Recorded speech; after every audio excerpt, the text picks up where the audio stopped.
पवित्र गौमूत्र अर्क एवं एंटीबैक्टीरियल जड़ी बूटियों से निर्मित।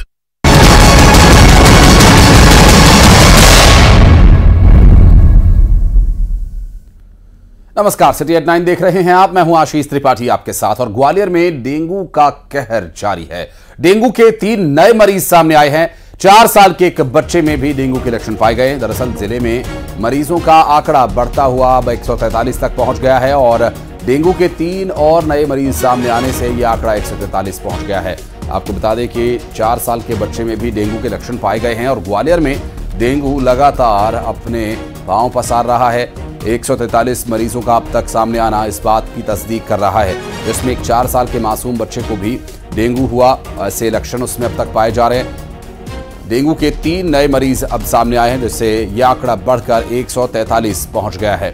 तो ग्वालियर में डेंगू एक बड़ी समस्या बनता जा रहा है। इससे निपटना गंभीर चुनौती स्वास्थ्य महकमे के लिए, और डेंगू को रोका जाए इसके लिए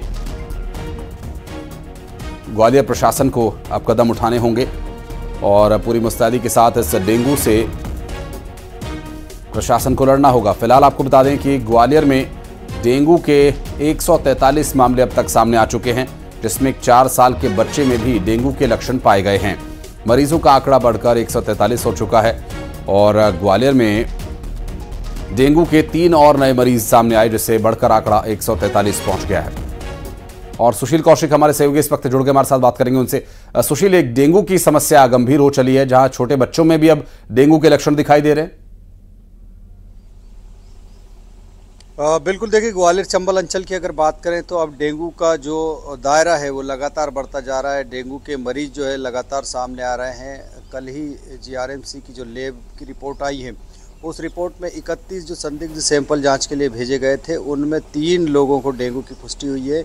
इन 3 जो डेंगू के मरीज मिले हैं, इनमें एक 4 साल का बच्चा भी है और इससे समझा जा सकता है कि डेंगू की चपेट में अब बच्चे भी आ रहे हैं। और ये जो डेंगू का वायरस है लगातार तेज़ी से अब अपने पैर पसार रहा है ग्वालियर चंबल अंचल में बारिश के दौरान। और जो मरीजों का आंकड़ा है डेंगू का, अकेले ग्वालियर में ही 143 पहुंच चुका है इस सीज़न में डेंगू मरीजों का आंकड़ा। तो निश्चित तौर पर कहीं ना कहीं अब जो डेंगू का जो आंकड़ा लगातार बढ़ता जा रहा है वो चिंता का विषय भी है। और सबसे बड़ी डेंगू बढ़ने की वजह यही है कि जो जल जमाव हो रहा है बारिश के दौरान, उस जल जमाव के चलते मच्छर का लार्वा पनप रहा है। घरों के आसपास भी ये स्थिति बन रही है, शहर के अंदरूनी इलाकों में भी ये स्थिति है। और इसी के चलते अब ये जो डेंगू है ये कहीं ना कहीं लोगों के लिए परेशानी का सबब बना हुआ है। हालांकि नगर निगम और स्वास्थ्य विभाग एडवाइजरी जारी करने के साथ ही डेंगू से निपटने के लिए एहतियातन कदम उठाने की बात कहती है, लेकिन बारिश के दौरान जल जमाव सबसे बड़ी परेशानी है और यही इस डेंगू के मरीजों को बढ़ाने में सबसे बड़ा कारगर साबित हो रहा है। तो निश्चित तौर पर अब लोगों को भी अपने आप सतर्क होने की ज़रूरत है, क्योंकि अब ये डेंगू जो है धीरे धीरे और भी लोगों को परेशानियों में डालता रहेगा। बिल्कुल, और जैसे कि सुशील ने कहा, अपने घर के आसपास आप साफ पानी एकत्रित न होने दें, और यदि कहीं पानी एकत्रित है तो उससे मच्छरों के लार्वा को पनपने से रोकने के लिए जो भी संसाधन उपलब्ध हैं या प्रशासन से मदद लेकर प्रयास जरूर करें। बहुत शुक्रिया सुशील आपका इस पूरे मामले पर जानकारी देने के लिए। और रायपुर से अहम खबर, छत्तीसगढ़ से गुजरने वाली 72 ट्रेन कैंसिल कर दी गई हैं। जी हां, इन ट्रेन के कैंसिल हो जाने पर अब कांग्रेस पार्टी इनका इस फैसले का विरोध करेगी। साथ ही रेल मंत्री के नाम सभी जिलों से ज्ञापन सौंपे जाने हैं। प्रदेश कांग्रेस के सभी जिलाध्यक्षों को इसके लिए निर्देश दे दिए गए हैं। रेल मंत्री के नाम से ज्ञापन सौंपा जाएगा और प्रदर्शन भी किया जाएगा कांग्रेस पार्टी के द्वारा। रायपुर में भी कांग्रेसी डीआरएम को ज्ञापन सौंपेंगे और 72 ट्रेन के कैंसिल हो जाने पर कांग्रेस पार्टी अब इस बात को उठाने वाली है पुरजोर तरीके से। छत्तीसगढ़ से गुजरने वाली करीब 72 ट्रेन कैंसिल हो जाने से उन रेल यात्रियों को परेशानी होगी जिनकी इन ट्रेन में टिकट्स थी या इन ट्रेन से उनकी आवाजाही रहती है। तो ऐसे में एक गंभीर समस्या उन यात्रियों के लिए रहेगी और इस विषय को लेकर कांग्रेस पार्टी विरोध करने की तैयारी में है और रेल मंत्री को पत्र लिखा जाएगा। सभी जिलों से ये पत्र भेजे जाएंगे और ट्रेन कैंसिल होने का विरोध करेगी कांग्रेस पार्टी। छत्तीसगढ़ से गुजरने वाली 72 ट्रेन को कैंसिल किए जाने के बाद अब कांग्रेस पार्टी सभी जिलाध्यक्षों को निर्देश दे रही है कि सभी के द्वारा पत्र लिखा जाए और ज्ञापन भेजा जाए रेल मंत्री को, जिससे इसका कुछ हल निकल सके और यात्रियों के लिए कोई वैकल्पिक व्यवस्था हो सके, क्योंकि 72 ट्रेन का कैंसिल होना एक बड़ी चिंता का कारण, एक बड़ी परेशानी की वजह बन सकता है। रेल यात्रियों के लिए छत्तीसगढ़ से गुजरने वाली करीब 72 ट्रेन के कैंसिल होने की जानकारी मिल रही है। तो रेल मंत्री के नाम सभी जिले से ज्ञापन भेजे जाएंगे और कांग्रेस पार्टी इसका विरोध प्रदर्शन भी करेगी। 72 ट्रेन के कैंसिल हो जाने की बात को लेकर कांग्रेस पार्टी इस पर विरोध करने की तैयारी में है और ट्रेन के कैंसिल होने की बात को लेकर यात्रियों में भी चूंकि एक परेशानी का कारण ये बन रहा है, कैसे वो अब अपनी यात्रा को आगे सुगम कर पाएंगे, ये भी एक बड़ी चिंता का कारण उनके लिए बना हुआ है। क्योंकि 72 ट्रेन कैंसिल हुई हैं और ऐसे में उसके लिए जो विकल्प तलाशे जा सकते थे वो विकल्प भी इन 72 ट्रेन के कैंसिल होने के साथ खत्म हो गए।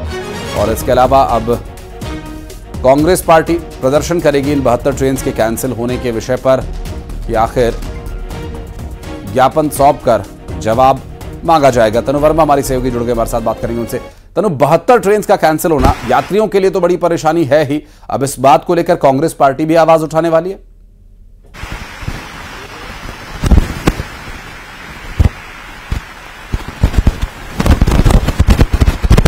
तनु, आपको आवाज मिल पा रही है? 72 ट्रेन के कैंसिल होने की जानकारी मिली और कांग्रेस पार्टी अब इसका विरोध करेगी।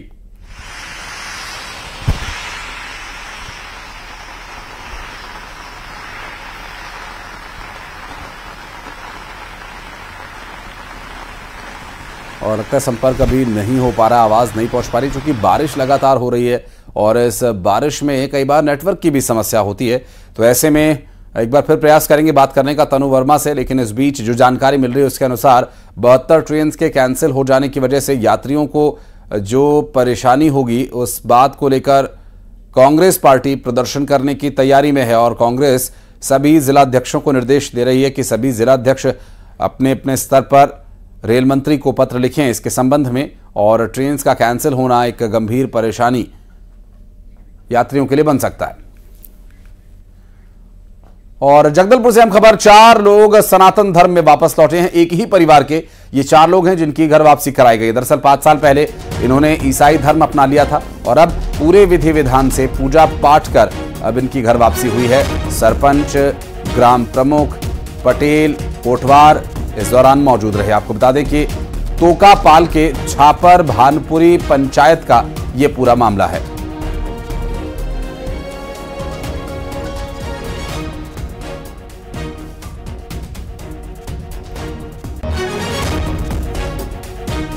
तो ये परिवार जो पहले सनातन धर्म को मानता था, ईसाई धर्म अपना लिया था और अब ये ईसाई धर्म से वापस सनातन धर्म में वापसी कर रही हैं। एक परिवार के 4 लोग और इस पूजा पाठ के दौरान तोकपाल के छापर भानपुरी पंचायत का ये जो पूरा मामला है, इस दौरान गांव के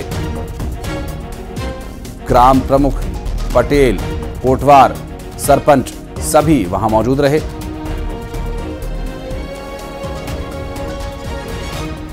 दरअसल 5 साल पहले इस परिवार ने ईसाई धर्म अपनाया था और अब वापस ये सनातन धर्म में लौट आए हैं। बाकायदा पूरे विधि विधान से पूजा पाठ कर इन्होंने सनातन धर्म में वापसी की। 5 साल पहले ईसाई धर्म इन्होंने अपना लिया था। जगदलपुर से ये पूरा मामला सामने आया। पूरे विधि विधान से पूजा पाठ कर घर वापसी की है। एक ही परिवार के 4 लोग जो 5 साल पहले ईसाई धर्म में चले गए थे, ईसाई धर्म अपना लिया था उन्होंने। श्रीनिवास नायडू हमारे साथ जुड़ गए हैं, बात करेंगे उनसे। श्रीनिवास, पूजा पाठ करके सनातन धर्म में वापसी की है परिवार के 4 लोगों ने, कौन कौन हैं ये? जी बिल्कुल, ये तोकापाल ब्लॉक के छापर भानपुरी का मामला है जहां पर एक ही परिवार के 4 सदस्यों ने अपने मूल धर्म में वापसी की है, यानी कि सनातन धर्म में वापसी की है। 5 वर्ष पहले ये परिवार के 4 सदस्य ईसाई धर्म को अपनाए थे, जिसके बाद ग्राम प्रमुख, कोटवार, पुजारी, पटेल इनके द्वारा समझाइश दी गई, साथ ही परिजनों द्वारा भी समझाइश दी गई और इन्हें आज रीति रिवाज से पूजा पाठ करके बाकायदा जो ग्राम देवी है उसकी पूजा करके इन्हें घर वापसी कराया गया। ये सभी गांव के लोग हैं और गांव में एक अच्छा वातावरण बने और सनातन धर्म को लेकर एक बैठक भी की गई थी, जिसके बाद ये एक ही परिवार के 4 लोगों ने आज घर वापसी की है। तो कह सकते हैं कि गांव में जो माहौल है अब सुखद देखने को मिल रहा है, क्योंकि जो बस्तर जिले से लगे हुए जो ब्लॉक है वहां पर भी ये तस्वीर धीरे धीरे सामने आ रही है। जो दूसरे धर्म में चले गए थे अब वो पुनः अपने सनातन धर्म में घर वापसी कर रहे हैं। जी, बहुत शुक्रिया आपका इस जानकारी के लिए श्रीनिवास।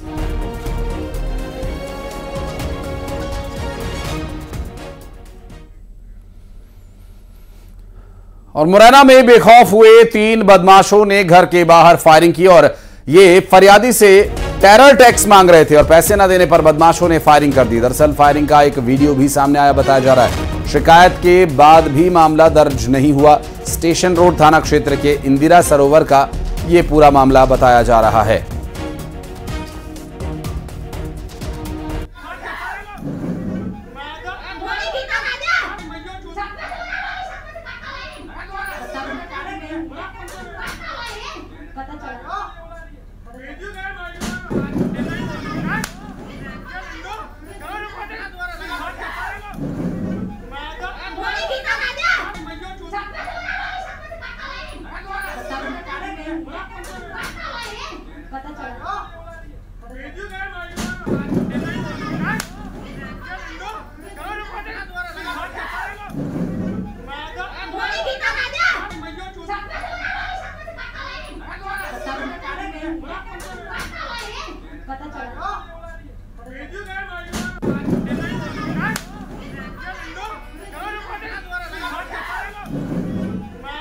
मुरैना से बेखौफ बदमाश की ये तस्वीर जो घर के बाहर खड़े होकर फायरिंग कर रहे हैं, डरा रहे हैं। दरअसल अब तक जो जानकारी मिल रही है उसके अनुसार टेरर टैक्स की ये पूरी घटना है।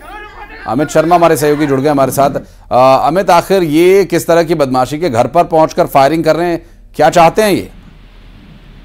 बिल्कुल, देखिए ये पूरा घटनाक्रम स्टेशन रोड थाना क्षेत्र के रामनगर स्थित इंदिरा सरोवर के पास का है, जहां पर 3 बाइक पर सवार होकर के बदमाश पहुंचते हैं और एक परिवार की महिलाओं पर टेरर टैक्स की मांग करते हैं। जब महिला इस टेरर टैक्स देने से मना कर देती है, इसी बात से नाराज हो जाते हैं और इन बाइक सवारों में से एक व्यक्ति होता है, वो नकाबपोश होता है, वो फायरिंग करना शुरू कर देता है। एक के बाद एक करके फायरिंग करता है, 3 से 4 राउंड दाग करके वहां से निकल जाती है। इस पूरे घटनाक्रम को लेकर के जो पीड़ित महिला रहती है डरी सहमी, वो थाने पहुंचती है। थाने में जाकर के अपनी रिपोर्ट दर्ज कराती है, लेकिन थाना प्रभारी के द्वारा इस मामले में अभी तक कोई कार्रवाई नहीं की गई है। हालांकि महिला के द्वारा ये वीडियो भी दिया गया था पुलिस को, लेकिन उसके बाद भी कार्रवाई नहीं की गई है।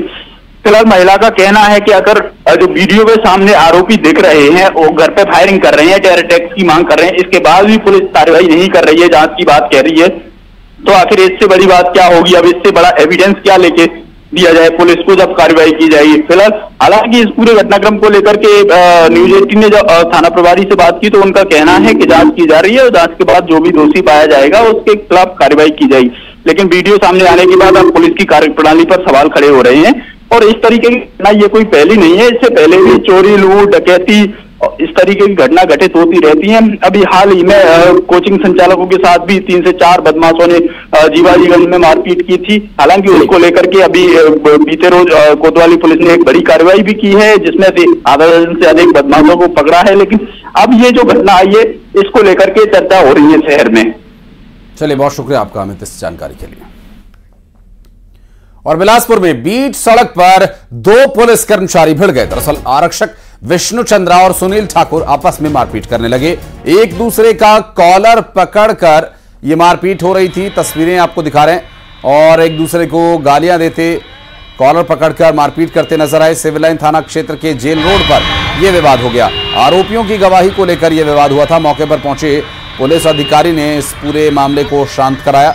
बिलासपुर से ये पूरा मामला सामने आया। देखिए तस्वीरें किस तरह से यहां पर 2 पुलिस कर्मचारियों के बीच विवाद हो गया। उमेश हमारे सहयोगी इस वक्त हमारे साथ जुड़ गए। उमेश, आखिर क्या है ये पूरा मामला? आशीष जी, देखिए कानून व्यवस्था के रखवालों पर ही अगर इस तरह की छवि सामने आती है और उन पर सवाल खड़े होते हैं तो निश्चित रूप पर पुलिस के खाकी पर सवाल उठता है।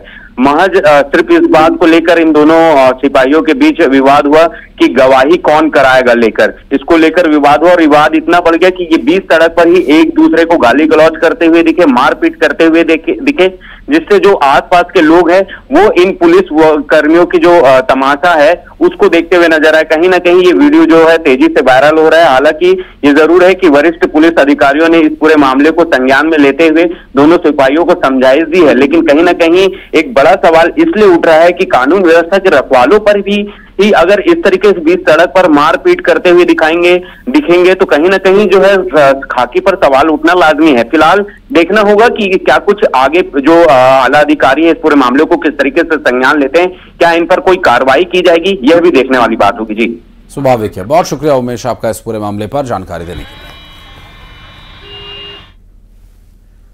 और भोपाल से खबर, जहां भारी बारिश को लेकर मुख्यमंत्री ने निर्देश दिए हैं। सीएम डॉक्टर मोहन यादव ने प्रशासन को अलर्ट रहने के लिए कहा है और जनता से सावधान रहने की अपील उन्होंने की है। और उनका यह कहना है कि बारिश के पानी से समस्या हो सकती है और अधिक बारिश होने की वजह से जहां बाढ़ पानी है वहां सावधान रहें और उम्मीद है कि बारिश का दौर सुरक्षित निकलेगा। बारिश ज़्यादा हो रही है, ऐसे में मैंने प्रशासन को भी अलर्ट किया और जनता को भी सावधान करता हूं कि हमको इस प्राकृतिक वर्षा ऋतु में खास करके वर्षा की अधिकता होने कारण से एक तो पेड़ के नीचे ना जाए, बिजली गिरने का डर रहता है, और दूसरा बाढ़ और ऐसी जगह पर जहां पानी बहाव की ज़्यादा स्थिति वहाँ आवश्यक सावधानी रखे। प्रशासन अलर्ट है और हर स्थिति से हम जनता को सावधान भी कर रहे हैं और उम्मीद कर रहे हैं कि वर्षा का ये दौर ऐसे सुरक्षित निकलेगा, परमात्मा से कामना भी करें। और छत्तीसगढ़ में बारिश को लेकर अलर्ट जारी किया गया। मौसम विभाग ने रेड अलर्ट जारी किया। दरअसल 12 घंटे में भारी बारिश की चेतावनी जारी की गई। कोरिया, मनेन्द्रगढ़, चिरमिरी, भरतपुर के लिए अलर्ट जारी किया गया है और मौसम विभाग ने रेड अलर्ट इसके लिए जारी किया। 12 घंटे में भारी बारिश की चेतावनी जारी की गई है मौसम विभाग की तरफ से, जिसमें कोरिया, मनेन्द्रगढ़ के साथ साथ भरतपुर और चिरमिरी में भारी बारिश हो सकती है। आने वाले 12 घंटे यहां भारी बारिश को लेकर अलर्ट जारी किया गया है। आपको बता दें कि मौसम विभाग की तरफ से दी गई इस पूर्व सूचना के आधार पर अगर स्थिति को देखा जाए तो और बारिश हो सकती है, जल जमाव की समस्या लोगों को झेलनी पड़ सकती है।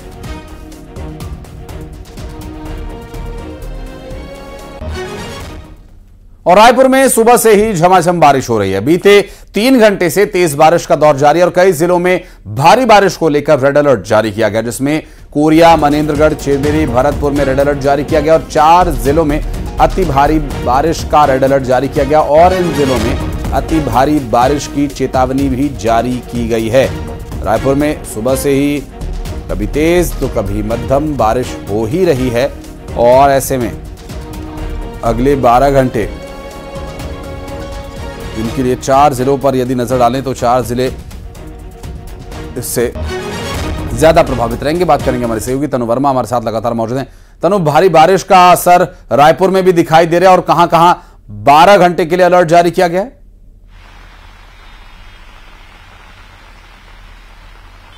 बिल्कुल, देखिए छत्तीसगढ़ में बीते दिनों से ही भारी बारिश का जो दौर है वो लगातार जारी है और राजधानी रायपुर की मैं बात करूं तो राजधानी रायपुर में आज सुबह से ही झमाझम बारिश का दौर जो है वो देखने को मिल रहा है और करीब 4 घंटे से ज्यादा का समय हो गया राजधानी रायपुर में बारिश का सिलसिला अब तक जारी है। इसके साथ ही मौसम विभाग के द्वारा लगातार अलग अलग जिलों के लिए अलर्ट भी जो है वो जारी किया जा रहा है और इसी बीच मौसम विभाग के द्वारा कोरिया, मनेन्द्रगढ़, भरतपुर, चिरमिरी जिले के लिए जो है रेड अलर्ट जो है वो जारी किया गया और इन जिलों में गरज चमक के साथ भारी से भी भारी बारिश की संभावना मौसम विभाग के द्वारा जताई गई है। वहीं मौसम विभाग का कहना है कि अगले 4 से 5 दिनों तक छत्तीसगढ़ में मौसम का जो मिजाज है ऐसा ही बने रहेगा और छत्तीसगढ़ के लगभग सभी इलाकों में भारी बारिश की संभावना मौसम विभाग के द्वारा जो है वो जताई गई है। इसके साथ ही लगातार हो रही बारिश के चलते नदी नाले भी जो है उफान पर है, कई जगहों पर जलभराव वाली स्थिति भी जो है वो देखने को मिल रही है। वहीं राजधानी रायपुर में भी अगर लगातार इस तरह से बारिश होते रहे तो राजधानी रायपुर में भी आगे ये चलते ये समस्या जो है वो देखने को मिलेगी। वहीं लगातार हो रही बारिश चलते एक तरफ जो है उमस और से बेचैनी तो है, लेकिन दूसरी तरफ आम जनजीवन भी जो है वो अस्त व्यस्त हो गया है। वहीं मौसम विभाग का ये भी कहना है कि इस मंथ में जिस तरह से जो औसत बारिश होनी थी उस औसत बारिश से ज्यादा बारिश जो है वो दर्ज की जा चुकी है। वहीं मौसम विभाग का ये भी मानना है कि इस साल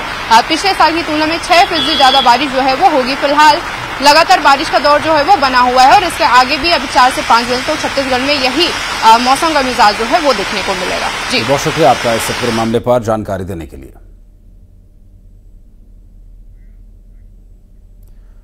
और पेंड्रा जिले में पिछले 3 दिन से लगातार बारिश जारी है और इसकी वजह से जिले से होकर बहने वाले सभी नदी नाले अपने पूरे शबाब पर हैं। एक तरफ अच्छी बारिश से किसानों ने राहत की सांस ली है तो वहीं दूसरी तरफ आम लोगों का जनजीवन प्रभावित है। मौसम विभाग का ये कहना है कि आने वाले दिनों में जिले में अभी और बारिश होने के आसार हैं।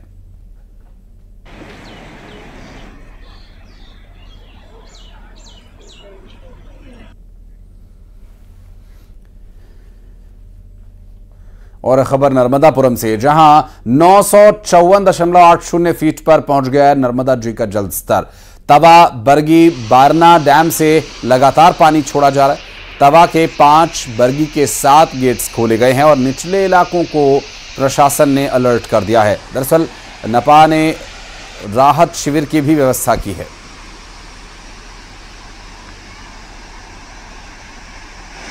जिले में बारिश और बाढ़ का दौर लगातार बना हुआ है। प्रशासन द्वारा बाढ़ की स्थितियों को देखते हुए लो लाइन एरिया में अलर्ट भी जारी किया गया है। फिलहाल हम नर्मदा के सेठानी घाट पर हैं। आप देखेंगे सेठानी घाट पर इस समय नर्मदा का जो जल स्तर है वो तकरीबन 955 फीट पर जा पहुंचा है। तवा, बारना और बरगी तीनों ही डैम के गेट खुले हुए हैं। तवा डैम के 5 गेट 5 फीट हाइट तक खोले गए हैं, जिनसे तकरीबन 40,000 क्यूसेक पानी डिस्चार्ज किया जा रहा है। यदि बात की जाए तो तवा डैम का फिलहाल जलस्तर 1160 फीट पर है। वहीं बरगी के 7 और बारना डैम के भी गेट खुले हुए हैं, जिनका पानी लगातार नर्मदा में आ रहा है और नर्मदा के जलस्तर में तेजी से बढ़त भी दर्ज की जा रही है। फिलहाल राहत की बात यह है कि कुछ इलाकों में बारिश थमी हुई है। प्रशासन बाढ़ के हालातों पर नजर बनाए रखे हुए है, लेकिन यदि मौसम मेहरबान नहीं होता है तो जिले में बाढ़ की संभावना लगातार बनी हुई है। नर्मदा सहित जो सभी सहायक नदियां हैं उनके जलस्तर में तेजी से बढ़त दर्ज की जा रही है। मौसम विभाग द्वारा अलर्ट भी जारी किया गया है। अगले कुछ घंटों में भारी बारिश की चेतावनी भी जारी की गई है। ऐसे में न्यूज़ 18 की भी अपील है लोगों से कि वो सुरक्षित स्थानों पर रहें और लो लाइन एरिया जहां पर जल भराव की संभावना है उन स्थानों पर ना जाएं। शैलेंद्र कौरव, न्यूज़ 18, नर्मदापुरम। और अंबिकापुर में हुई जोरदार बारिश के बाद यहां के मेडिकल कॉलेज का हाल बेहाल हो गया। दरअसल मेडिकल कॉलेज के भवन के कई वार्ड में पानी टपक रहा है, जिसकी वजह से मरीजों को परेशानी का सामना करना पड़ रहा है। वहीं मेडिकल स्टाफ को भी मुसीबत का सामना करना पड़ रहा है। गौरतलब है कि मेडिकल कॉलेज पुरानी बिल्डिंग में संचालित हो रहा है, जिसकी मरम्मत के बाद स्थिति में सुधार नहीं हो पाया। वहीं नई बिल्डिंग के निर्माण का कार्य अधूरा पड़ा है, जिसे पूरा करने के लिए 118 करोड़ रुपए की आवश्यकता है।